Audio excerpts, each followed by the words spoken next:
Okay, well, I'm a painter, and I went to school for graphic design, and I I've had a business for 40 years in graphic design, and then about 30 years ago, I started studying with Tom Buechner. I don't know if you heard that name or not, but I'm not go into the history of him, but he was the director of the Brooklyn Museum, Corning Museum of Glass.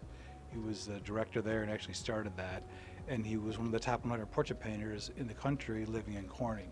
I studied with him for 10 years, painted with him twice a week. So that's really my painting education. And he studied in Germany, in England, and in France, and Italy, and we brought all that information. There's a lineage that I'm a part of that goes way, way back. Still life I love because I can set it up, I can visit it multiple times, and most times there's 6 sittings or so at each one. Each one's a couple hours each sitting. And I paint from life.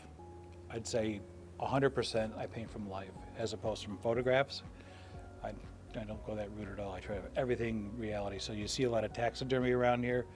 It's not because I didn't kill anything. I would just buy these and I use them as models to paint from, as well as people. So the inspiration is like, I'd like to find old things that people have abandoned and try to give them a new breath, a new light.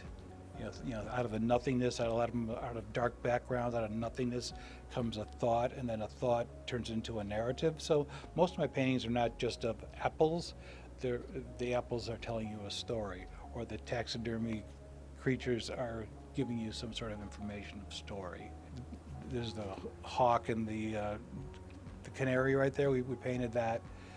And so the story, and this is an interesting thought I think that you might want to have, is that people say, so tell me the story. And what I will say first is, what's the painting say to you? Because when it's on the wall, it's no longer my painting. It's your painting and your interpretation of that painting.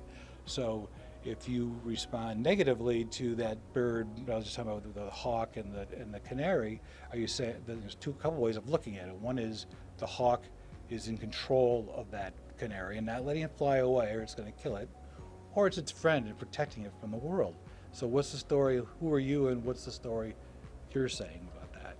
And you can do that with a lot of these paintings have a story that I have behind them, but some people have completely different interpretations, which that's the fun part. And then there's a conversation about how I see it, why they see it that way, what's it say about your own psychology and your own interests, your own values and so forth. So, that's kind of it. The Dutch masters are my heroes, like Rembrandt, Vermeer, Frans Hals, Rubens, no relation. He's a lot older than I.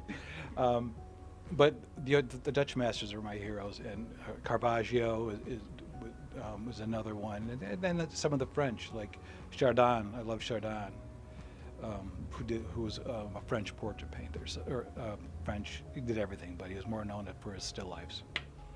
But the masters who I study, and contemporary-wise, there's a lot of artists that are just brilliant out there today. And Facebook and the music, it's easy to say humble.